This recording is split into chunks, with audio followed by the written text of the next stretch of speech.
Welcome to summerclass.in. కంప్యూటర్లో ముఖ్యంగా రెండు భాగాలు ఉంటాయి. మొదటిది హార్డ్వేర్, రెండోది సాఫ్ట్వేర్. హార్డ్వేర్ అంటే ఏంటంటే the physical parts of A computer. అంటే డిఫరెంట్ పార్ట్స్ మనకు కనపడతాయి కదా కంప్యూటర్లో, వాటిని అన్నిటిని కలిపి మనం హార్డ్వేర్ అంటున్నాం అనమాట. ఈ హార్డ్వేర్లు మళ్ళీ రెండు రకాలు, internal hardware and external hardware.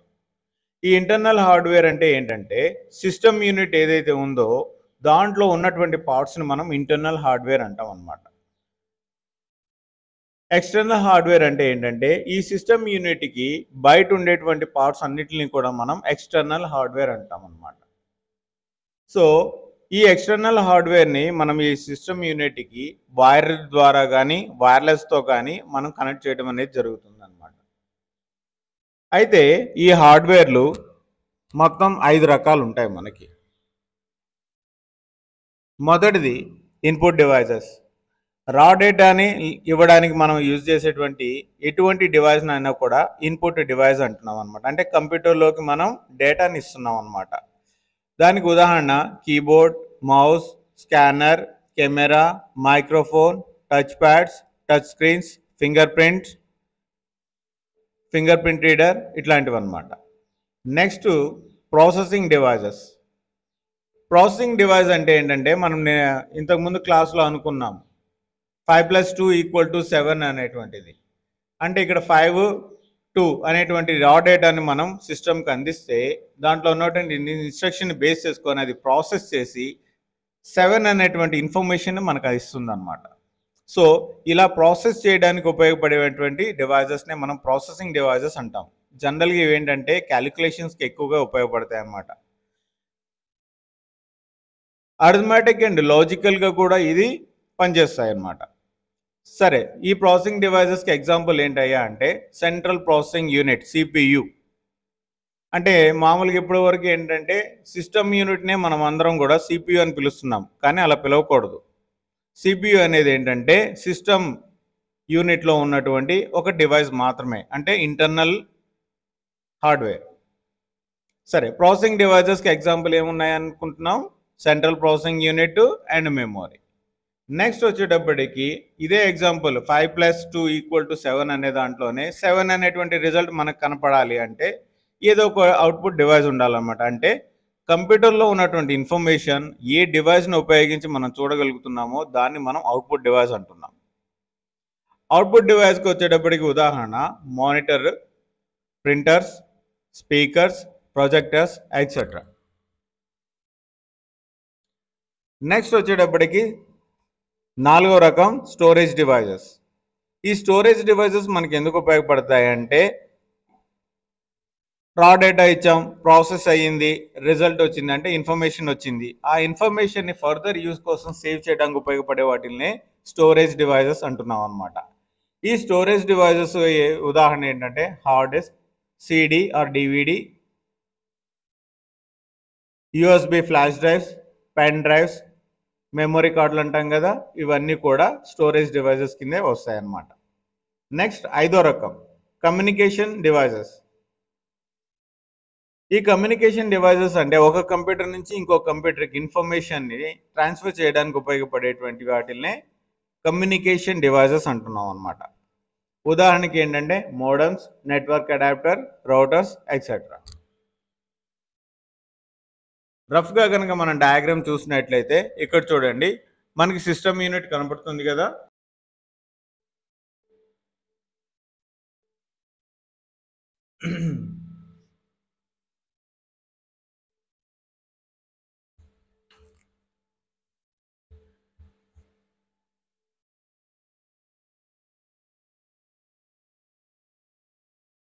Next మనం ఇప్పుడు సాఫ్ట్వేర్ గురించి తెలుసుకుందాం.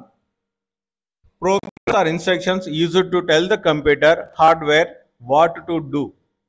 అంటే ఏంటంటే సాఫ్ట్వేర్ ఏం చేస్తుందంటే nothing but a programs and instructions. ఇవి హార్డ్వేర్ ఎలా పనిచేయాలి అనేటువంటిది నిర్ణయిస్తుంది అన్నమాట. అంటే మనం ఏదైనా ఒక హార్డ్వేర్ ఒకటి పనిచేయాలి అంటే మనం ఈ ప్రోగ్రామ్స్ ద్వారా మాత్రమే మనం వాటిని పనిచేయించగలుగుతాం. అలా పనిచేయించగలుగుతున్నాము అంటే ఈ మొత్తాన్ని కూడా ఏంటంటే సాఫ్ట్వేర్ అంటున్నాం అనమాట. ఈ సాఫ్ట్వేర్లో మళ్ళీ రకాలు ఉన్నాయి. మొదటిది వచ్చేటప్పటికి సిస్టమ్ సాఫ్ట్వేర్. ఈ సిస్టమ్ సాఫ్ట్వేర్ ఎందుకు ఉపయోగపడుతుందంటే మన కంప్యూటర్ పనితీరును నిర్ణయిస్తుంది అనమాట. ఏ పార్ట్ ఎలా పనిచేయాలి అనేటువంటిది ఇది డిసైడ్ చేస్తుంది అనమాట. So operating system starts up the computer and control it's operation. ఓకేనా? అంటే ఏంటి? కంట్రోల్ చేస్తుంది, స్టార్ట్అప్ చేస్తుంది కంప్యూటర్ని, మళ్ళీ దాన్ని కంట్రోల్ చేయడానికి ఉపయోగపడేటువంటి సాఫ్ట్వేర్ని మనం సిస్టమ్ సాఫ్ట్వేర్ అంటున్నాం. దీన్ని షార్ట్ ఫామ్లో ఓఎస్ అంటాం అనమాట, ఆపరేటింగ్ సిస్టమ్ అంటాం. ఈ ఆపరేటింగ్ సిస్టమ్ బూట్ అయిన తర్వాత మాత్రమే యూజర్ కంట్రోల్లోకి వస్తుంది, యూజర్ని దానితో ఇంటరాక్ట్ అవ్వగలుగుతాడు. కాబట్టి ఏంటంటే ఏదైనా కంప్యూటర్ స్టార్ట్ అవ్వాలి అంటే ఆపరేటింగ్ సిస్టమ్ ఓఎస్ కంపల్సరీగా ఉండాలి. అయితే ఏంటంటే డివైజెస్ని బట్టి ఏంటంటే చాలా రకాల ఓఎస్లు ఉన్నాయి మనకి. ముఖ్యంగా మనం వాడేది ఏంటంటే విండోస్, తర్వాత Mac OS, Linux and Android. ఈ ఆండ్రాయిడ్ అంటే మనం మొబైల్ ఫోన్స్లో ఎక్కువగా వాడతాం అనమాట. లైనక్స్ అనేది వచ్చేటప్పటికి ఇది ఫ్రీవేరు, కొన్ని కంట్రీస్లో మాత్రమే వాడతారు. విండోస్ అంటే ఆల్మోస్ట్ అన్ని చోట్ల వాడతారు. మ్యాక్ ఓఎస్ అనేది వచ్చేటప్పటికి యాపిల్ కంపెనీ వాళ్ళ ద్వారా వచ్చినటువంటి ఆపరేటింగ్ సిస్టమ్ అనమాట. దీన్ని మ్యాక్ ఓఎస్ అంటారు. ఉదాహరణకి మీరు ఇక్కడ చూడండి, విండోస్ 8 ఇంటర్ఫేస్ అంటే విండోస్ 8 ఓఎస్ అంటే ఓఎస్ అంటే ఆపరేటింగ్ సిస్టమ్. ఇది విండోస్ 8 ఆపరేటింగ్ సిస్టమ్. చూడటానికి మీకు ఇలా కనపడుతుంది అనమాట. ఇలా మనకు కనపడుతున్నటువంటి భాగాన్ని మనం ఏమంటామంటే డెస్క్ టాప్ అంటాం. ఈ డెస్క్ టాప్ మీద వచ్చేటప్పటికి folders, icons, start menu and task bar ఇలాంటి అన్ని రకరకాలైనటువంటివి ఉంటాయి. సో వాటిల్ని మనం ఎలా వాడాలి ఏంటి అనేది నెక్స్ట్ క్లాసెస్లో తెలుసుకుందాం.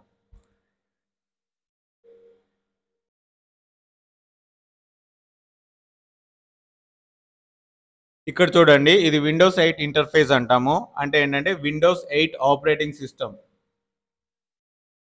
ఇక్కడ మనకి ముందుగా కనపడుతున్న దాన్ని ఏంటంటే డెస్క్ టాప్ అంటాం. ఈ డెస్క్ టాప్ మీదే మనకి ఐకన్స్ ఉంటాయి. నెక్స్ట్ వచ్చేటప్పటికి మెనూ బార్ ఉంటుంది, మెనూ సిస్టమ్ ఉంటుంది. నెక్స్ట్ వచ్చేటప్పటికి నోటిఫికేషన్ ఏరియా ఉంటుంది. నెక్స్ట్ ఐకన్స్ ఏరియా ఉంటుంది. డిఫరెంట్ ప్రోగ్రామ్స్ని పొందుపరచబడి ఉంటుంది. వీటిలన్నిటిని ఎలా వాడాలి అనేటువంటిది ఏంటంటే మనం నెక్స్ట్ క్లాసెస్లో తెలుసుకుందాం.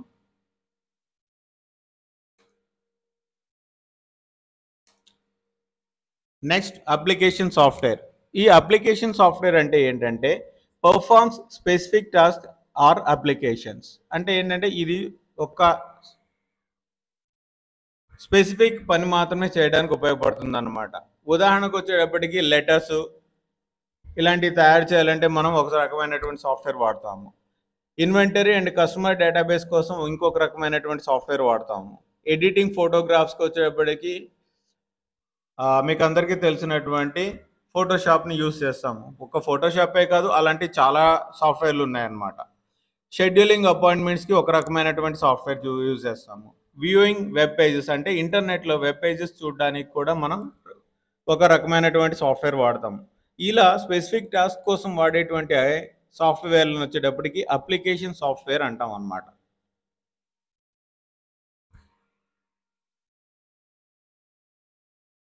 అప్లికేషన్ సాఫ్ట్వేర్కి ఉదాహరణ వచ్చేటప్పటికి ఏంటి? Word processing program, MS Office అనుకోవచ్చు మనం. నెక్స్ట్ మల్టీమీడియా ప్రోగ్రామ్స్కి వచ్చేటప్పటికి చాలా ఉన్నాయన్నమాట. వెబ్ బ్రౌజర్స్కి వచ్చేటప్పటికి ఫైర్ ఫాక్స్, ఎడ్జ్, క్రోమ్ ఇలాంటివి చాలా ఉన్నాయి. ఈమెయిల్ ప్రోగ్రామ్స్కి వచ్చేటప్పటికి ఈమెయిల్ క్లయింట్స్ అంటాం. వీటిల్ని ఈమెయిల్స్ చూసుకోవడానికి వాడతాము. వీటిలో వచ్చేటప్పటికి ఎక్కువగా వాడుతూ ఉంటాం అనమాట. ఒక అవుట్లుకే కాకుండా ఇంకా చాలా ప్రోగ్రామ్స్ మనకి అందుబాటులో ఉన్నాయి. కంప్యూటర్ యూజర్స్ అంటే end users, people who use a computer to obtain information. అంటే కంప్యూటర్ యూజర్స్ లేదా ఎండ్ యూజర్స్ ఎవరిని అంటామా అంటే ఎవరైతే ఆ కంప్యూటర్ని వాడుతున్నారో వాళ్ళని కంప్యూటర్ యూజర్స్ అంటాం అన్నమాట. మరి కంప్యూటర్ ప్రొఫెషనల్స్ అంటే ఏంటి? ప్రోగ్రామర్స్ని, సిస్టమ్ అనలిస్ట్ని, కంప్యూటర్ ఆపరేషన్ పర్సన్స్ని, సెక్యూరిటీ స్పెషలిస్ట్ని, వీళ్ళందరినీ కూడా మనం ఏంటంటే కంప్యూటర్ ప్రొఫెషనల్స్ అంటాం అన్నమాట.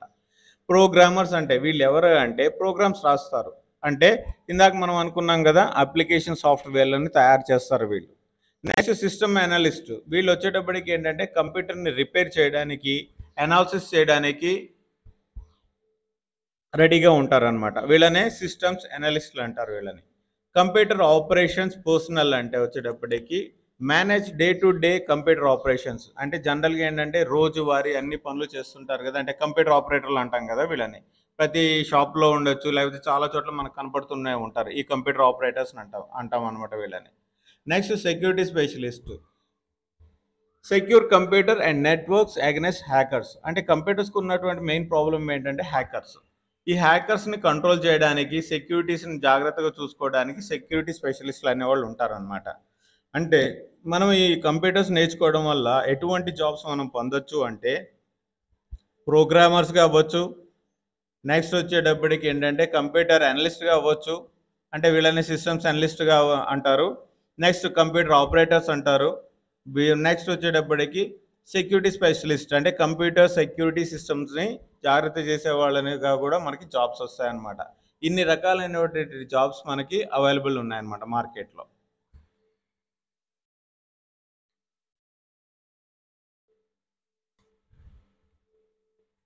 మన అవసరాలకు తగ్గట్టుగా కంప్యూటర్స్ని వచ్చేటప్పటికి 6 బేసిక్ డిజైన్స్కి తయారు చేశారనమాట.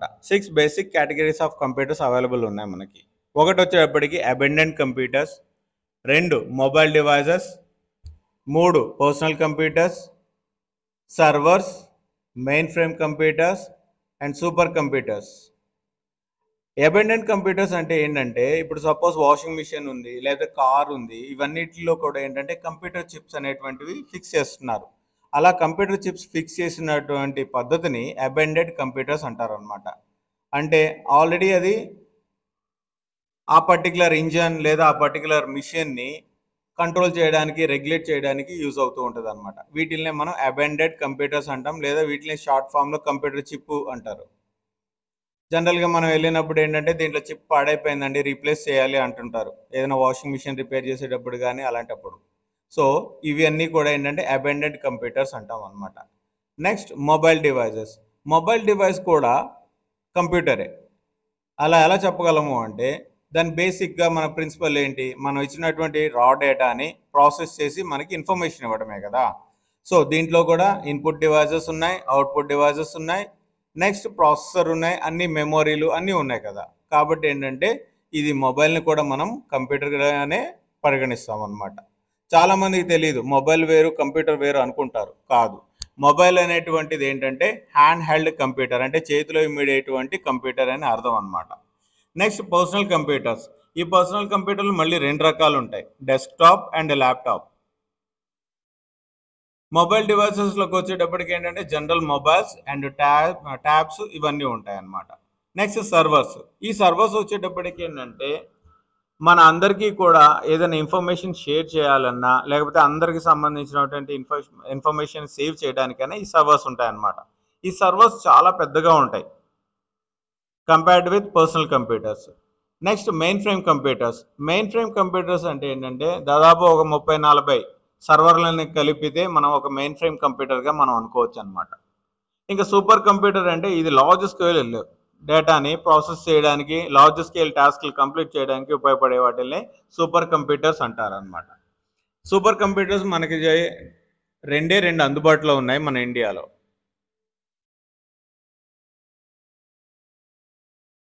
ఇదిగోండి, ఇప్పుడు అనుకున్నాం కదా అబెండెడ్ కంప్యూటర్స్. అబెండెడ్ కంప్యూటర్స్ ఎలా ఉంటాయి? Abandoned into a product and designed to perform a specific task or functions for that product. అంటే ఏంటంటే ఆ ప్రోడక్ట్లోనే దీన్ని ఇంక్లూడ్ చేస్తారనమాట. ఎందుకు? కొన్ని స్పెసిఫిక్ టాస్క్లు కంప్లీట్ చేయడానికి లేదా ఫంక్షన్స్ కోసం చేస్తారనమాట. Cannot be used as a general purpose computers. వీటిని ఏంటంటే మామూలు జనరల్ కంప్యూటర్లు వాడినట్టుగా వీటిని వాడలేమన్నమాట. ఇవి ఎక్కడ ఉంటాయి? ఆఫన్ అబెండెడ్ into household appliances, thermostats, sewing machines, treadmills, answering machines and cars. Next, mobile devices. Mobile device అనేది వచ్చేటప్పటికి a very small device with some type of built-in computing or internet capability. అంటే ఇదేంటంటే compute చేయడమే కాదు, internet capability కూడా ఉంది దీనికి. Typically has a small screen and keyboard. అంటే జనరల్ కంప్యూటర్తో పోల్చుకుంటే ఇవి చిన్న స్క్రీన్లు కలిగి ఉంటాయి. కీబోర్డులు కూడా ఏంటంటే ఫిజికల్గా ఉండవు, వర్చువల్గా ఉంటాయి అన్నమాట. ఎగ్జాంపుల్కి వచ్చేటప్పటికి ఏంటి, smart phones, hand held gaming devices, portable digital media players and media tablets. Next, personal computers. Small computer designed to be used by one person at a time, also called a microcomputer, available in different sizes and shapes. అంటే ఏంటి, PC అంటే small computer design to be used by A person at a time. అంటే ఒక వ్యక్తి ఈజీగా దాన్ని operate చేయడానికి ఉపయోగపడుతుంది అనమాట. ఉదాహరణకు వచ్చేటప్పటికి డెస్క్టాప్ కంప్యూటర్స్. ఇది వచ్చేటప్పటికి ఏంటి, డెస్క్ మీద పెడతాం అనమాట, on or next to a desk. ఇది వచ్చేటప్పటికి మళ్ళీ రెండు రకాలు ఉన్నాయి, tower case and desktop case, లేదంటే ఆల్ ఇన్ వన్. అంటే మనం అనుకున్నాం కదా సిస్టమ్ యూనిట్ అని. సిస్టమ్ యూనిట్ ఏంటంటే టవర్ టైప్ ఉంటుంది, డెస్క్ టైప్ ఉంటుంది. అలా కాకుండా ఏంటంటే ఇప్పుడు కొత్తగా టీవీ లాగా మొత్తం కలిపి ఒకటే కేసింగ్లో వచ్చేస్తుంది, ఆల్ ఇన్ వన్ అంటున్నాం వీటిని. ఓకే, ఇది వచ్చేటప్పటికి ఏంటంటే నాట్ పోర్టబుల్. ఇదేన్ని ఎక్కడికంటే అక్కడికి ఈజీగా మనం తీసుకెళ్ళలేము, ఒక ఫిక్స్డ్ పొజిషన్లో పెట్టుకొని మాత్రమే దీన్ని వర్క్ చేయాలి. కాబట్టి దీన్ని డెస్క్ టాప్ అంటున్నాం అనమాట. అంటే మన డెస్క్కి పైన ఉంటుంది అని సింబాలిక్గా చెప్తున్నారు అనమాట. Next, portable computers. డెస్క్టాప్ తర్వాత వచ్చేటప్పటికి portable computers, designed to be carried around easily. దీన్ని ఎక్కడికైనా కూడా తీసుకొని వెళ్ళొచ్చంట. Next, fully functional computer. మామూలుగా మన కంప్యూటర్ ఎలా అయితే పనిచేస్తుందో, అంటే డెస్క్టాప్ ఎలా పనిచేస్తుందో అన్ని ఫంక్షన్స్ దీంట్లో ఉంటాయి. ఉదాహరణకి ఏంటంటే laptop. Notebook computers. Notebook computers అన్నా ల్యాప్టాప్లు అన్నా ఒకటే అనమాట. Typically use a clam shell design. ఇవేంటంటే మొత్తం ఒకటే షెల్లో రెండు భాగాలుగా ఉంటాయి అన్నమాట. ఇంకా next, tablet computers. Usually use a digital pen or stylish or touch screen. అంటే ట్యాబ్లెట్లు అంటే వచ్చేటప్పటికి వీటిని ఏంటి చిన్నగానే ఉంటాయి, అంటే మొబైల్ లాగే ఉంటాయి. బట్ ఏంటంటే వీటికి టచ్ స్క్రీన్ ఉంటుంది, ఫిజికల్ కీబోర్డ్ కానీ అటువంటిది ఏది ఉండదు అనమాట. టచ్ స్క్రీన్ ఉంటుంది, పెన్ ఆర్ స్టైలస్ ఉంటుంది అనమాట. నెక్స్ట్ వచ్చేటప్పటికి hybrid notebook or tablet computers. Next, notebooks. ఈ నోట్బుక్స్ వచ్చేటప్పటికి అంటే smaller and have more limited features than conventional notebooks. ఓకేనా, ఈ పోర్టబుల్ కంప్యూటర్స్ అంటాం వీటిని. ఈ పోర్టబుల్ కంప్యూటర్స్కి ఎగ్జాంపుల్ వచ్చేటప్పటికి ల్యాప్టాప్, ట్యాబ్లెట్లు, హైబ్రిడ్ నోట్బుక్, నెక్స్ట్ నోట్బుక్స్. ఇవేంటంటే మనం ఎక్కడికంటే అక్కడికి, పోర్టబుల్ అంటే ఏంటి, మనం ఎక్కడికి కావాలంటే అక్కడికి మనం తీసుకొని వెళ్ళొచ్చు అని అర్థం అనమాట. Thin client, designed to utilize a network for much of its processing. Low cost, increased security, and easier maintenance. Limit or no local storage. Not able to function as a computer if network is down.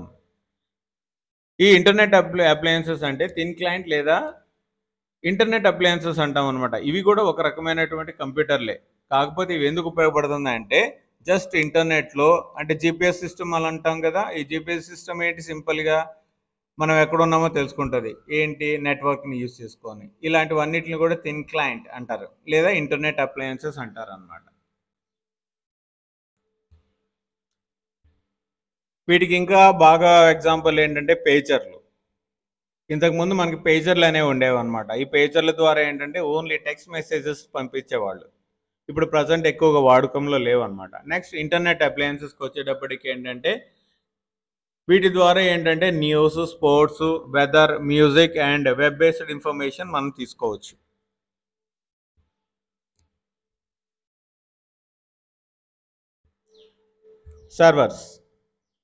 Servers అంటే ఏంటంటే a medium sized computer used to host programs and data for small network. Sometimes referred to a mini computer. Users connect via a network with a computer, thin client or dumb terminal. అంటే ఏంటంటే servers అంటే ఏమంటున్నామంటే ఇవి medium size కంప్యూటర్లు. ఇవి ఎందుకు ఉపయోగపడతాయి అంటే ఏదైనా ప్రోగ్రామ్స్ని హోస్ట్ చేయడానికి, అంటే ఇతర కంప్యూటర్లకి ఇవి ప్రోగ్రామ్స్ని సపోర్ట్ చేస్తాయి. And data for a small network, అంటే డేటాను కూడా అందిస్తాయి అన్నమాట. సపోజ్ వచ్చేటప్పుడు మనం ఇంటర్నెట్ ఓపెన్ చేస్తున్నాం అనుకోండి, ఇంటర్నెట్ ఓపెన్ చేసి వెబ్సైట్స్ లో ఉన్నటువంటి ఇన్ఫర్మేషన్ మనం చదువుతాం కదా, అలాంటి ఇన్ఫర్మేషన్ని మనం ఈ సర్వర్స్ ద్వారానే పొందుతూ ఉంటాం అన్నమాట. వీటిల్నే మనం మినీ కంప్యూటర్లు కూడా అంటుంటాం అన్నమాట.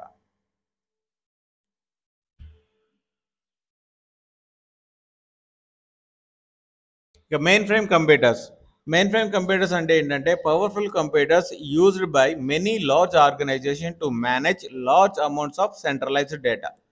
అంటే పెద్ద పెద్ద కంపెనీలు ఏం చేస్తాయి అంటే వాళ్ళ ఇన్ఫర్మేషన్ డిఫరెంట్ కార్పొరేట్లు ఉంటాయి కదా, 4-5 బిల్డింగ్లు ఉండొచ్చు, లేదా వేరే వేరే చోట్ల ఉండొచ్చు. వాటికి సంబంధించిన అంత ఇన్ఫర్మేషన్ కూడా ఏంటంటే ఒక పెద్ద కంప్యూటర్లో స్టోర్ చేసుకుంటూ ఉంటారు. ఆ పెద్ద కంప్యూటర్లో నుంచి డేటాని తీసుకుంటూ ఉంటారు అనమాట.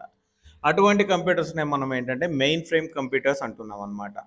జనరల్గా ఏంటంటే ఇంటర్నేషనల్ స్కూల్స్, ఇంటర్నేషనల్ స్టాండర్డ్స్ ఉన్నటువంటి హాస్పిటల్స్, యూనివర్సిటీస్, పెద్ద పెద్ద బిజినెసెస్, బ్యాంక్స్, గవర్నమెంట్ ఆఫీసులకు సంబంధించినటువంటి అన్నీ కూడా ఏం చేస్తాయంటే ఈ మెయిన్ ఫ్రేమ్ కంప్యూటర్స్ని వాడుతూ ఉంటాయి అన్నమాట. ఇది పైగా ఏంటంటే climate controlled data centres and connected to the rest of the company computers via network. అంటే ఇది వచ్చేటప్పటికి క్లైమేట్ కంట్రోల్డ్ అంటే ఏంటంటే ఏసీ రూముల్లో మాత్రమే ఉంటాయి అన్నమాట. బయట వాతావరణానికి ఇవి ఉండేటువంటి వాతావరణానికి అసలు సంబంధం ఉండవు అనమాట. ఏసీ రూమ్స్ లాగా ఏసీలోనే ఉంచుతారు, క్లైమేట్ని కంప్లీట్గా కంట్రోల్ చేసి ఉంచుతారు అనమాట. నెక్స్ట్ ఇవి వచ్చేటప్పటికి large and more expensive and also powerful than servers. ఇవి ఏంటంటే సర్వర్స్ కంటే ఇవి పవర్ఫుల్గా ఉంటాయి, పెద్దగా ఉంటాయి, అండ్ కాస్ట్ కూడా కొనడానికి కూడా కాస్ట్ ఎక్కువ అవుతాయి అన్నమాట. ఇవి వచ్చేటప్పటికి ఏంటంటే ఎప్పటికీ ఆగవు అనమాట, 24 గంటలు ఇవి పనిచేస్తూనే ఉంటాయి.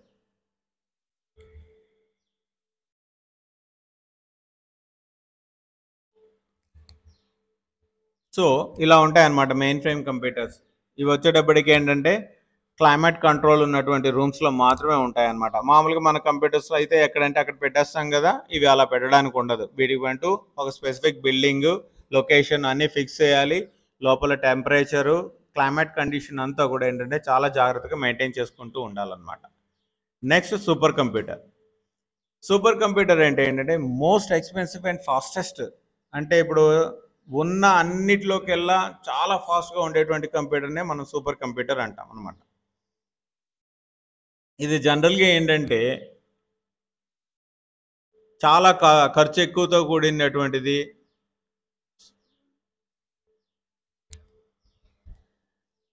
అండ్ చాలా ఎక్కువ డేటాని ప్రాసెస్ చేసేటువంటి కంప్యూటర్ అనమాట. Titan is a super computer. అంటే మనకి జనరల్గా ఏంటంటే టైటాన్ అనేటువంటిది ఒక సూపర్ కంప్యూటర్ ఉంది. Used for special situations in which immense processing and speed is required. అంటే ఏంటంటే ఎక్కువ స్పీడు, ఎక్కువ డేటాని ప్రాసెస్ చేయాలన్నప్పుడు మాత్రమే దీన్ని వాడతారన్నమాట, ఈ సూపర్ కంప్యూటర్స్ని.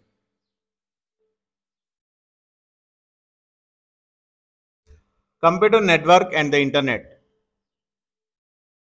ఇది నెట్వర్క్ నేర్చుకునే వాళ్ళకి ఏంటంటే ఇది బాగా ఇంపార్టెంట్. ఇప్పుడు ఏంటంటే ఇంటర్నెట్ సర్వీస్ ప్రొవైడర్స్ ఉన్నారు కదా, అంటే మనకి ఇంటికి ఇంటర్నెట్ ఇస్తున్నారు, మనకు వచ్చేటప్పటికి ఇంటర్నెట్ వాడగలుగుతున్నామంటే ఈ కంప్యూటర్ నెట్వర్క్ నేర్చుకున్న వాళ్ళు మాత్రమే చేయగలుగుతారనమాట. So computer networks and the internet, దీని గురించి మనం కొంచెం తెలుసుకుందాం. కంప్యూటర్ నెట్వర్క్లో వచ్చేటప్పటికి ఏంటంటే హార్డ్వేర్ ఉంటుంది అని చెప్పాం కదా, డిఫరెంట్ డివైజెస్ ఉంటాయని కూడా చెప్పాం కదా. వాటిలో స్పెసిఫిక్గా ఏంటంటే నెట్వర్క్ సంబంధించిన డివైజెస్ ఉంటాయి అన్నాము. వాటిలో ఏంటి మోడెమ్స్, రౌటర్స్ చెప్పుకున్నాం కదా, అవన్నీ కూడా ఏంటంటే కంప్యూటర్ నెట్వర్క్స్ కింద వస్తాయన్నమాట. అసలు కంప్యూటర్ నెట్వర్క్ అంటే ఏంటి? A collection of hardware and other devices that are connected together. అంటే రకరకాలైనటువంటివి, అవి కంప్యూటర్లు కావచ్చు, లేకపోతే నెట్వర్క్ డివైజెస్ కావచ్చు, వాటిలన్నిటిని వైర్ కానీ వైర్లెస్ ద్వారా కానీ కలిపినట్లయితే దాన్ని మనం నెట్వర్క్ అంటున్నాం అనమాట. ఎందుకు ఇది ఉపయోగపడుతుందంటే can share hardware, software and data, can communicate with each other. అంటే ఏంటంటే సాఫ్ట్వేర్ని కానీ డేటాని కానీ షేర్ చేయడానికి యూజ్ అవుతుంది. నెక్స్ట్ వచ్చేటప్పటికి కమ్యూనికేషన్ విత్ ఈచ్ అదర్ అన్నమాట. ఇద్దరి మధ్య మాట్లాడుకోవడం కానీ, లేదా రెండు కంప్యూటర్ల మధ్య ఇన్ఫర్మేషన్ కమ్యూనికేట్ చేసుకోవడానికి కానీ ఉపయోగపడుతుంది అనమాట ఈ నెట్వర్క్ అనేటువంటిది. ఈ network servers manage resources on a network. అంటే ఇప్పుడు ఇందాక మనం చెప్పుకున్నాం కదా సర్వర్లు ఉంటాయి అని. ఈ సర్వర్లో వచ్చేటప్పటికి ఏంటంటే మళ్ళీ రకాలు ఉన్నాయి. మొదటి వచ్చేటప్పటికి డేటా కానీ ప్రోగ్రామ్స్ కానీ షేర్ చేసేటువంటి సర్వర్లు ఉంటే, రెండో రకం వచ్చేటప్పటికి నెట్వర్క్ సర్వర్లు. అంటే నెట్వర్క్ బాగా పనిచేసేటట్టుగా చేస్తాయన్నమాట. ఎక్కడైనా ఏదైనా ప్రాబ్లం వస్తే చాలా వరకు అవే అడ్జస్ట్ చేస్తాయి, లేదంటే అక్కడ ప్రాబ్లం ఉందని మనకు తెలియచేస్తాయి అన్నమాట. సో అలా నెట్వర్క్ రిసోర్స్ని మేనేజ్ చేస్తాయి కాబట్టి వీటిల్ని మనం నెట్వర్క్ సర్వర్స్ అంటున్నాం అన్నమాట.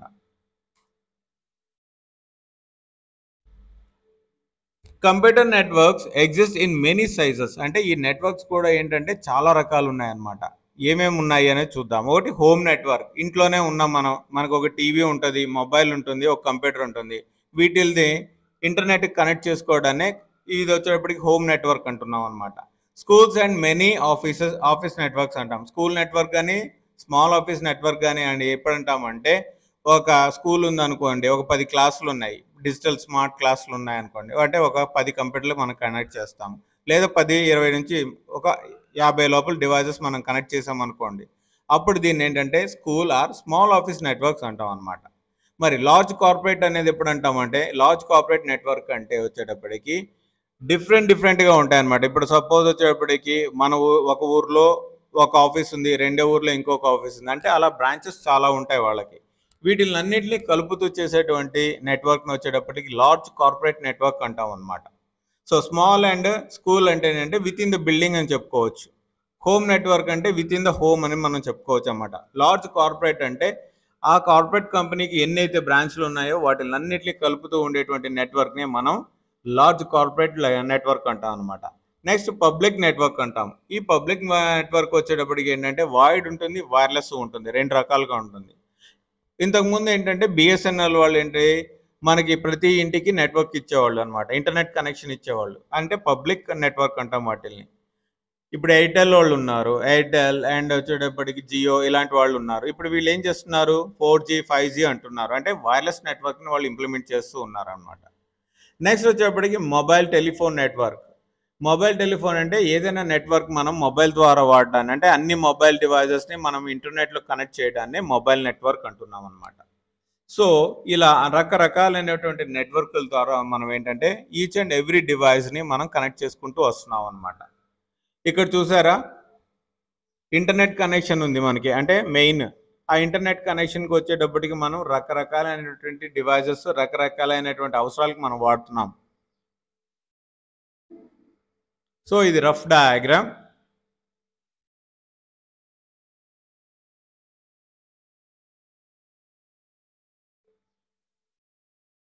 మెయిన్ ఇంటర్నెట్ కనెక్షన్ ఇక్కడ ఉంది మనకి.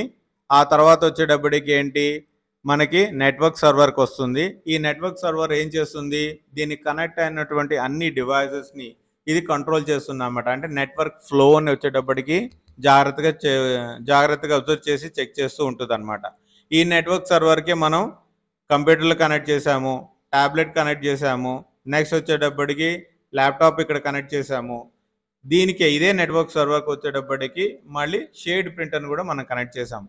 అంటే వీటిని అన్నిటిని కూడా మేనేజ్ చేయడానికి ఈ రెండో నెంబర్ ఉంది కదా, ఈ నెట్వర్క్ సర్వర్ మనకి యూజ్ అవుతుంది అనమాట. సో ఇది ఒక సింపుల్ ఆర్కిటెక్చర్ మనకి కంప్యూటర్ నెట్వర్క్ ఎలా ఉంటుంది అనే దానికి.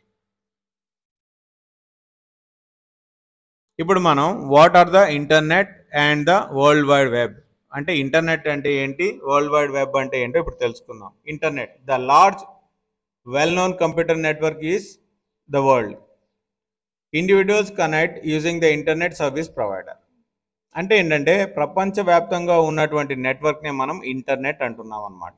ఈ ప్రపంచవ్యాప్తంగా ఉన్నటువంటి ఇంటర్నెట్లోకి మనం ఎలా కనెక్ట్ అవుతామంటే ఇంటర్నెట్ సర్వీస్ ప్రొవైడర్ ద్వారా మాత్రమే మనం కనెక్ట్ అవుతాం. అంటే ఏంటంటే బ్రాడ్బ్యాండ్ కనెక్షన్ తీసుకుంటున్నాం కదా, బ్రాడ్బ్యాండ్ కనెక్షన్ ఎవరైతే ఇస్తున్నారో వాళ్ళని మనం ఐఎస్పి అంటాం అనమాట, ఇంటర్నెట్ సర్వీస్ ప్రొవైడర్స్ అని. మరి WWW ఏంటి, WWW అంటే వరల్డ్ వైడ్ వెబ్ అని అర్థం అనమాట. ఈ వరల్డ్ వైడ్ వెబ్ అంటే ఏంటంటే one resource available through the internet. అంటే ఇంటర్నెట్లో మనకి వెబ్సైట్లు అంటాం కదా, ఈ వెబ్సైట్ల అవైలబిలిటీ వచ్చిందే ఈ WWW వల్ల. వరల్డ్ వైడ్ వెబ్ అని ఎప్పుడైతే ఈ కాన్సెప్ట్ వచ్చిందో, ఈ కాన్సెప్ట్ ద్వారానే ఇంటర్నెట్లో ఉన్నటువంటి వెబ్ పేజెస్ని మనం చూడగలుగుతున్నాం అనమాట.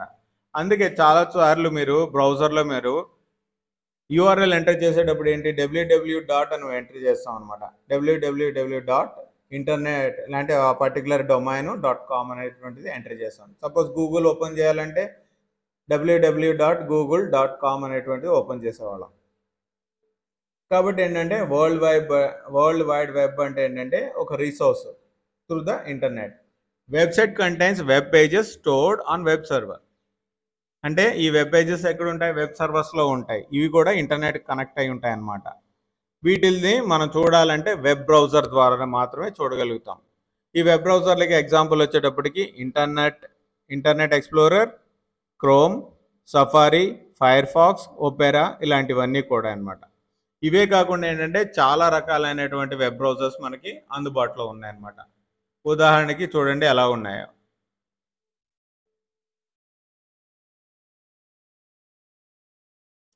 సో మనం ఇక్కడ ఈ వెబ్ బ్రౌజర్లో ఏం చేస్తున్నాము? లొకేషన్ ఫైండ్ అవుట్ చేస్తున్నాము. నెక్స్ట్ ఇది వచ్చేటప్పటికి రెండోది ఫేస్బుక్ ఓపెన్ చేసాము. ఫేస్బుక్ ఎందుకు ఓపెన్ చేస్తాం మనము? It is a social network అంటాం అనమాట. యాక్సెసింగ్ సోషల్ నెట్వర్క్ అంటాం అనమాట. ఫేస్బుక్ కానీ నెక్స్ట్ వచ్చేటప్పటికి వాట్సాప్ కానీ ఇలాంటివన్నీ కూడా ఏంటంటే సోషల్ నెట్వర్క్స్ అంటాం అనమాట. నెక్స్ట్ టీవీలో సినిమాలు చూసినట్టుగా చూడడాన్ని వచ్చేటప్పటికి ఏంటంటే టీవీ షోస్ అండ్ మూవీస్ ఇలాంటివి చూడడానికి కూడా మనం ఇంటర్నెట్ని వాడుతున్నాము. ఈ ఇంటర్నెట్ని ఓపెన్ చేయాలంటే మనకి వెబ్ బ్రౌజర్ అనేది కంపల్సరీగా ఉండాల్సినటువంటి విషయం అన్నమాట.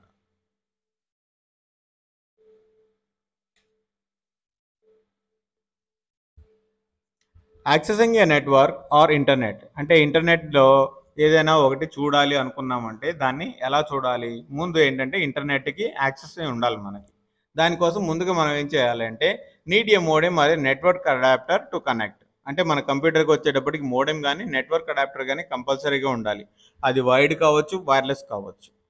నెక్స్ట్ వచ్చేటప్పటికి ఏంటంటే కొన్ని నెట్వర్క్లో ఏంటంటే ఖచ్చితంగా మనకి వాళ్ళు ప్రొవైడ్ చేసినటువంటి యూజర్ నేమ్ పాస్వర్డ్ కంపల్సరీగా మనం ఉండాలన్నమాట. ఆ యూజర్ నేమ్ పాస్వర్డ్ లేకుండా అది ఏంటంటే కనెక్షన్ ఇవ్వదు అనమాట, ఎస్టాబ్లిష్ అవ్వదు. So internet connection can be A direct connection or dial-up connection. Dial-up connections అనేవి ఇప్పుడు లేవు, ఒకప్పుడు ఉండేవి. అంటే టెలిఫోన్ వైర్ల ద్వారా మనం తీసుకునే వాళ్ళం ఇంటర్నెట్ని. దాన్ని డైలప్ కనెక్షన్స్ అనేవాళ్ళు. అది వచ్చేటప్పటికి చాలా స్లోగా ఉండేది. అందుకని ఏంటంటే ఇప్పుడు దాన్ని ఎవరు వాడట్లేదు. నెక్స్ట్ వచ్చేప్పటికి డైరెక్ట్ కనెక్షన్. ఇప్పుడు అన్నీ కూడా మనం వాడుతుంది డైరెక్ట్ కనెక్షన్. డైరెక్ట్గా వైఫై కనెక్ట్ అవుతున్నాం కదా, మొబైల్లో వచ్చేటప్పటికి డైరెక్ట్గా కనెక్ట్ అయిపోతున్నాము. నెక్స్ట్ వచ్చేటప్పటికి ఇంట్లోకి వచ్చేటప్పటికి వైఫై కనెక్షన్ తీసుకుంటున్నాము. వైఫై కనెక్షన్ అంటే nothing but a internet connection. So internet కనెక్షన్కి వచ్చేటప్పటికి ఏంటంటే ప్రతి కంప్యూటర్కి ఏంటంటే ఒక రిసోర్స్ ఉంటుందన్నమాట. ఇంటర్నెట్ అడ్రస్ అంటాం అనమాట. ఆ రిసోర్స్ని మనం యాక్సెస్ చేయాలంటే ఆ పర్టికులర్ ఇంటర్నెట్ అడ్రస్ ఉండాలన్నమాట. ఈ అడ్రస్ అనేది ఏంటంటే ఐపీ అడ్రస్ అంటాం అనమాట. ఇంటర్నెట్ ప్రోటోకాల్ అడ్రస్ అంటాం. సపోజ్ మనం వచ్చేటప్పటికి నెట్వర్క్ మనం తీసుకున్నాము, ఇంటర్నెట్ కనెక్షన్ తీసుకున్నాం అనుకోండి. ఫస్ట్ వాళ్ళు ఏం చేస్తారు? మనకి ఒక రౌటర్ బిగిస్తారు. ఆ రౌటర్ నుంచి మళ్ళీ మన కంప్యూటర్లకు కానీ మన మొబైల్స్కి కానీ అన్నిటికీ కూడా వైఫై ద్వారా మనం కనెక్ట్ చేసుకుంటున్నాం. సో ఏదైతే రౌటర్ మనకి ఇంట్లో బిగిస్తున్నారో దానికంటూ ఒక ఇంటర్నెట్ ప్రోటోకాల్ ఇస్తారు, ఐపీ అంటారు. ఐపీ అడ్రస్ ఒకటి ఇస్తారు. ఆ ఐపీ అడ్రస్ ఏమవుతుందంటే మెయిన్ ఐపీ అవుతుంది మనకి. దాని ద్వారా మనం ఎన్నైతే డివైసెస్ కనెక్ట్ అవుతామో అది సబ్ ఐపీ అంటాం అనమాట. అంటే ఆ పర్టికులర్ డివైసెస్ అన్నీ కూడా మెయిన్ ఐపీకి కనెక్ట్ అవుతాయి. అది వచ్చేటప్పటికి ఏంటంటే ఇంటర్నెట్కి కనెక్ట్ అవుతుంది. దాని ద్వారా మాత్రమే మనం ఇంటర్నెట్ని పొందగలుగుతాం అనమాట. కొన్ని సందర్భాల్లో ఏంటంటే ఇంటర్నెట్ కనెక్ట్ అవ్వట్లేదు అని అనుకుంటాం కదా. ఇంటర్నెట్ ఎందుకు కనెక్ట్ అవ్వదు అంటే ఈ ఐపీ అడ్రస్ కరెక్ట్గా లేకపోవడం కూడా ఒక కారణం కావచ్చు. కాబట్టి ఏంటంటే ఇప్పుడు ఇవన్నీ కూడా ఏంటంటే ఐఎస్పి అంటే ఇంటర్నెట్ సర్వీస్ ప్రొవైడరే అన్ని చెక్ చేస్తుంటాడు. కాబట్టి మనం పూర్తిగా దాని దగ్గరికి వెళ్ళము. కానీ నెట్వర్కింగ్ నేర్చుకునే వాళ్ళు మాత్రం ఖచ్చితంగా ఇవన్నీ కూడా ఈ బేసిక్స్ తెలుసుకొని ఉండాలన్నమాట.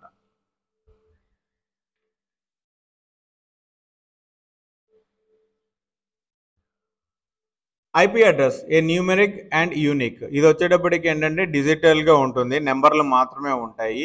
అండ్ యూనిక్ ఇది ఏంటంటే ఎక్కడ డూప్లికేట్ ఉండదు అనమాట. ఒక సిస్టమ్కి ఉన్న ఐపీ ఇంకో సిస్టమ్కి ఉండదు, ఆటోమేటిక్గా మారిపోతూ ఉంటుంది అనమాట. Next domain names. ఈ డొమైన్ నేమ్ అంటే ఏంటంటే corresponding to IP address top level domains. అంటే ఇప్పుడు వచ్చేటప్పటికి మన రూటర్ ఉంది, మన రూటర్కి నుంచి మన సిస్టమ్కి కనెక్ట్ అవుతున్నాం. అంటే మన సిస్టమ్కి ఐపీ ఉంది, రూటర్కి ఒక రకమైనటువంటి ఐపీ ఉంది. అలాగే ఇంటర్నెట్ ప్రొవైడ్ చేసే సర్వర్లు ఏవైతే ఉన్నాయో, వెబ్ సర్వర్లు ఉన్నాయో, వాటికి కూడా ఐపీలు ఉంటాయన్నమాట.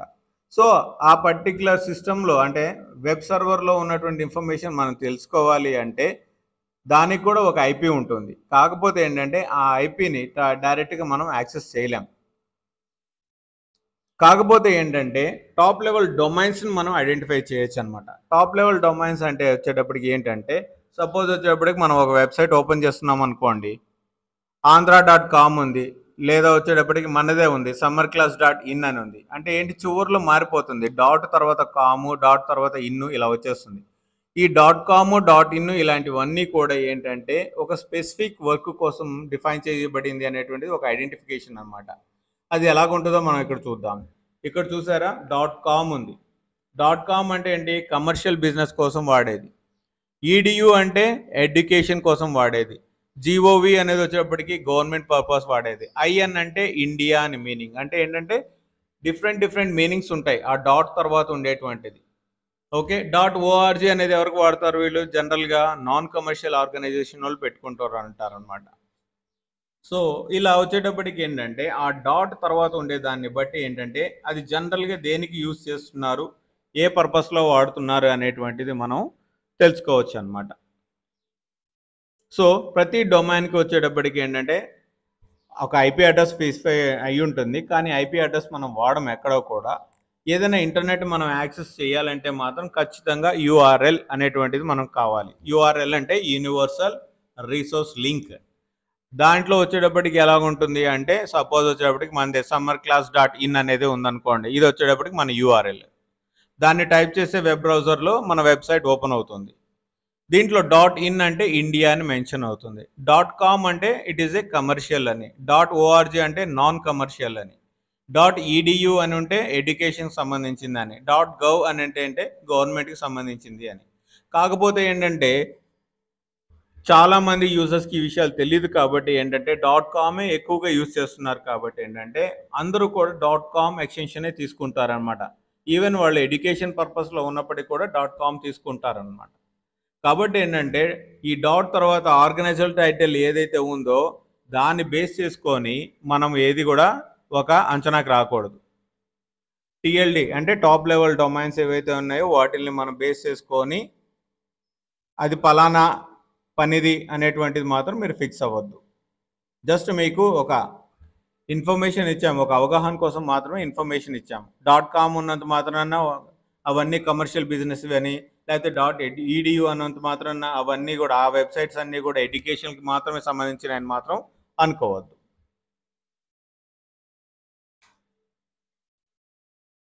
ఇందాక అన్నాం కదా యూనిఫామ్ రిసోర్స్ లొకేటర్, యూఆర్ఎల్ అంటున్నాం కదా. ఇది వచ్చేటప్పటికి ఏంటంటే యూనిక్లీ ఐడెంటిఫైస్ ఏ వెబ్ పేజ్. అంటే ఏంటంటే ఒక వెబ్సైట్ మనం ఓపెన్ చేయాలంటే యూఆర్ఎల్ కావాలి. ఈ యూఆర్ఎల్ ఎప్పుడైతే మనం కొడతామో ఆ పర్టికులర్ సర్వర్ వెబ్ సర్వర్కి కనెక్ట్ అవుతామో అందులో ఉన్న ఇన్ఫర్మేషన్ మనం యాక్సెస్ చేయగలుగుతాం అనమాట. సో దీన్ని యూనిఫామ్ రిసోర్స్ లొకేటర్ అంటారనమాట. ఓకే, దీంట్లో అసలు ఏమేమి ఉంటాయంటే protocol or standard being used. అంటే ప్రోటోకాల్ అంటే హెచ్టిటిపి లేదా హెచ్టిటిపిఎస్ ఇలా ఉన్నాయి కదా, దీన్ని మనం ప్రోటోకాల్ అంటాం అనమాట. ఈ http://summerclass.in ఇది మన వెబ్ యూఆర్ఎల్ అనుకుందాం. ఈ యూఆర్ఎల్లో హెచ్టిటిపి అనేటువంటిది ఏంటంటే ప్రోటోకాల్ అంటాం అనమాట. ఈ ప్రోటోకాల్ని బేస్ చేసుకొని ఆ పర్టికులర్ సర్వర్ని ఇది కనెక్ట్ అవుతుంది అనమాట. హెచ్టిటిపిఎస్ అంటే ఏంటంటే అది సెక్యూర్డ్ లైన్ అన్నమాట. Yes stands for the secure. Okay, https://summerclass.in. Next వచ్చేటప్పటికి ఇక్కడ సమ్మర్ క్లాస్ అనేది ఏంటి, వెబ్ సర్వర్ హోస్టేజ్ పేజ్ అనమాట. నెక్స్ట్ వచ్చేటప్పటికి ఏంటి, name of the folder in which the web page file is stored. Web page files ఇలాంటివన్నీ కూడా మనం దాంట్లోనే ఇస్తాం యూఆర్ఎల్. సపోజ్ వచ్చేటప్పటికి ఏంటంటే https://summerclass.in/basics అని ఇచ్చామనుకోండి, అప్పుడేంటి బేసిక్ క్లాసెస్కి మీరు వెళ్తారు అని. అంటే ఏంటంటే summerclass.inలో ఉన్నటువంటి బేసిక్స్ ఫోల్డర్లోకి వెళ్ళండి అని అర్థం అనమాట. సో యూఆర్ఎల్ బట్టి ఇది ఏ లొకేషన్కి వెళ్ళాలి అనేటువంటిది వెబ్ బ్రౌజర్కి మనం చెప్తూ ఉంటాం అనమాట. ఈ యూఆర్ఎల్ తప్పుగా టైప్ చేయడం ద్వారా ఏంటంటే మనం ఆ రిసోర్స్ని రీచ్ కాలేక ఇబ్బంది పడుతూ ఉంటాం అనమాట. ఇదిగోండి ఇక్కడ చూడండి, హైపర్ టెక్స్ట్ ప్రోటోకాల్ హెచ్టిటిపి అన్నాను కదా, జనరల్గా ఉండేది HTTP hyper text transfer protocol జనరల్గా. అయితే ఎస్ అనేది కనుక మనం ఉంది అంటే అది సెక్యూర్డ్ వెబ్ పేజెస్కి వెళ్తుంది అని అనమాట. నెక్స్ట్ ఫైల్ ట్రాన్స్ఫర్ ప్రోటోకాల్లోనే ఎఫ్టిపి అని అంటాం అన్నమాట, ఫైల్ ట్రాన్స్ఫర్ ప్రోటోకాల్ అనమాట. ఇది జనరల్గా ఏంటంటే ఏదైనా ఫైల్స్ని అంటే డైరెక్ట్గా ఇంక చూడడం ఏముండదు, ఆ పర్టికులర్ ఎఫ్టిపి అంటే ఆ పర్టికులర్ సర్వర్లో నుంచి మనకు కావాల్సినటువంటి ఫైల్ని మనం డౌన్లోడ్ చేసుకుంటాం. Next email. ముందు క్లాస్లో మనం చెప్పుకున్నట్టుగా అంతకుముందు మెయిల్స్ ఉండేవి, అంటే ఉత్తరాలు ఉండేవి. ఇప్పుడు వచ్చేటప్పటికి ఈమెయిల్స్ అయినాయి, అంటే ఎలక్ట్రానిక్ ఉత్తరాలు అని అనొచ్చు మనం దీన్ని. ఈ ఈమెయిల్స్ ఏం చేస్తామంటే మనకి మామూలుగా మెయిల్ రావాలంటే ఏంటి, సెండర్ అడ్రస్ అంటే ఫ్రమ్ అడ్రస్ టు అడ్రస్ రాయాలి. అలాగే ఈమెయిల్ మనకి రావాలన్నా కూడా sender email and receiver email రెండు ఉంటాయన్నమాట. అంటే ఈమెయిల్ ఐడి ఉన్నవాళ్ళు మాత్రమే ఈమెయిల్స్ మనం పంపగలుగుతూ ఉన్నమాట. ఈ ఈమెయిల్ ప్రొవైడర్స్ చాలామంది ఉన్నారు. గూగుల్ ఉంది, యాహూ ఉంది, రెడిఫ్ ఉంది, ఇట్లా చాలా ఈమెయిల్ ప్రొవైడర్స్ ఉన్నారన్నమాట. కాకపోతే ఏంటంటే గూగుల్ బాగా అలవాటు పడిపోయాం కాబట్టి గూగుల్లోనే జీమెయిల్ మనం ఎక్కువగా క్రియేట్ చేసుకుంటూ ఉంటాం అన్నమాట. సో ఇందులోకి ఫస్ట్ మనం ఏం చేయాలి, యూజర్ నేమ్ ఇవ్వాలి. జనరల్గా ఏంటంటే మీ యూజర్ నేమ్ ఏదైతే ఉందో, సపోజ్ 1234 అనేటువంటిది నా యూజర్ నేమ్ అనుకుందాం అనుకోండి. ఈమెయిల్ ఐడి అప్పుడు ఏమవుతుంది, ఈమెయిల్ ప్రొవైడర్ కనుక gmail.com అనుకోండి, అప్పుడు వాళ్ళ ఈమెయిల్ ఏమవుతుంది అంటే 1234@gmail.com అంటుంది అనమాట. అంటే @ సింబల్ మనకి కనపడింది అంటే అది ఈమెయిల్ అడ్రస్ అనేటువంటిది ఈజీగా మనం ఐడెంటిఫై చేయాల్సినటువంటి విషయం అనమాట. ఓకేనా. మెయిల్ సర్వర్ వచ్చేటప్పటికి gmail.com, దాని ముందు యూజర్ నేమ్ వచ్చేటప్పటికి 1234, కాబట్టి 1234@gmail.com అంటాం. సో ఇది వచ్చేటప్పటికి ఏంటంటే సింపుల్గా ఒకళ్ళ నుంచి ఇంకొకళ్ళకి మెయిల్ పంపించడానికి ఉపయోగపడేటువంటి ఈమెయిల్ అడ్రస్.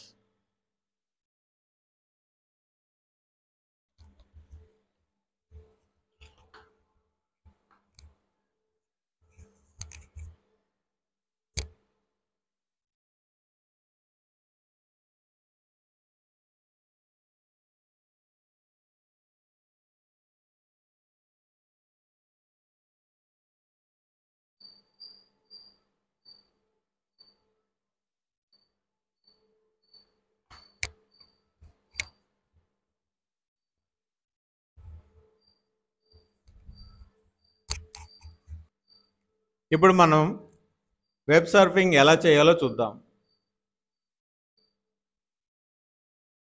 ఇందాక మనం చెప్పినట్టుగా క్లాస్లో చెప్పినట్టుగా ఏంటంటే http://google.com ఎంటర్ చేస్తున్నాను. ఇప్పుడు చూడండి, ఇప్పుడు గూగుల్ వెబ్సైట్కి మనం వెళ్ళిపోయామన్నమాట. ఇలా మనం ఏ వెబ్సైట్ కావాలంటే ఆ వెబ్సైట్కి ఇక్కడ యూఆర్ఎల్ టైప్ చేయడం ద్వారా మనం వెళ్ళొచ్చు అనమాట.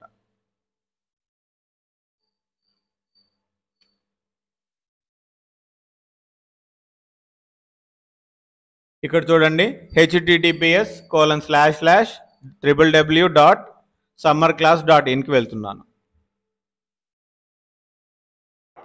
అంటే డిఫరెంట్ వెబ్సైట్స్ని మనం ఓపెన్ చేయడాన్ని సర్ఫింగ్ లేదా బ్రౌజింగ్ అంటాం అనమాట. ఇలా బ్రౌజ్ చేయడానికి ఏంటంటే మనకి డిఫరెంట్ సాఫ్ట్వేర్లు ఉన్నాయనుకున్నాం కదా, బ్రౌజింగ్ సాఫ్ట్వేర్లు ఆర్ బ్రౌజింగ్ అప్లికేషన్స్.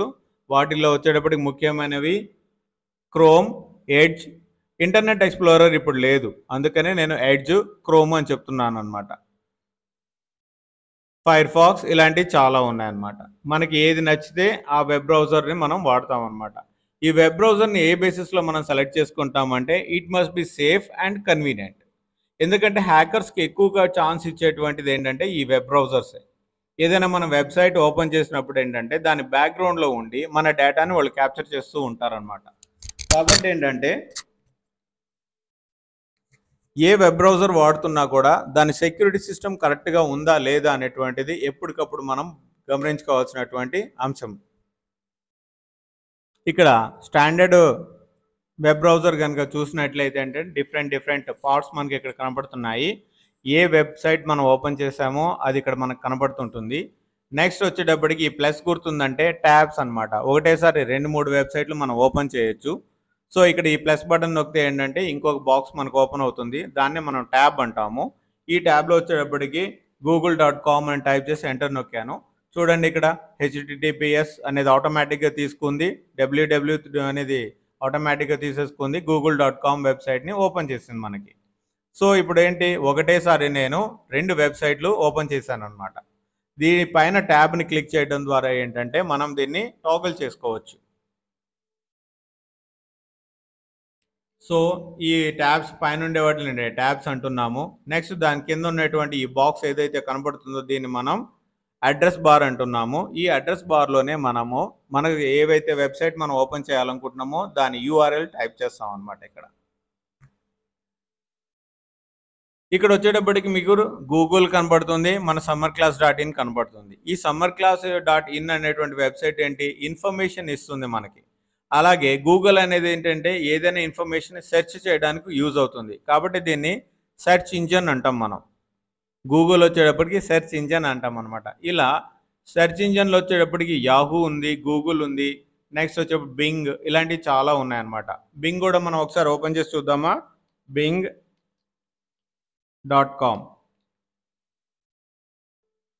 ఇది కూడా one of the search engines అనమాట. ఇక్కడ కూడా మనం ఏంటంటే మనకు కావాల్సిన ఇన్ఫర్మేషన్ మనం సెర్చ్ చేయడానికి ఉపయోగపడుతుంది అనమాట. ఇప్పుడు ఇక్కడ వచ్చేటప్పటికి ప్రైమ్ మినిస్టర్ కావాలి మనకి, ప్రైమ్ మినిస్టర్ ఆఫ్ ఇండియా అని నొక్కాను. So Narendra Modi prime minister, అతనికి సంబంధించిన ఇన్ఫర్మేషన్ అంతా మనకి ఇక్కడ చూపిస్తుంది. అలాగే మనం గూగుల్లో కూడా సెర్చ్ ఎలా చేయాలో చూద్దామా. ముందు google.com ఓపెన్ చేసుకోవాలి. తర్వాత వచ్చేటప్పటికి ఈ సెర్చ్ విండోలో వచ్చేటప్పటికి ఏంటంటే ప్రైమ్ మినిస్టర్ ఆఫ్ ఇండియాను ఇస్తున్నాను.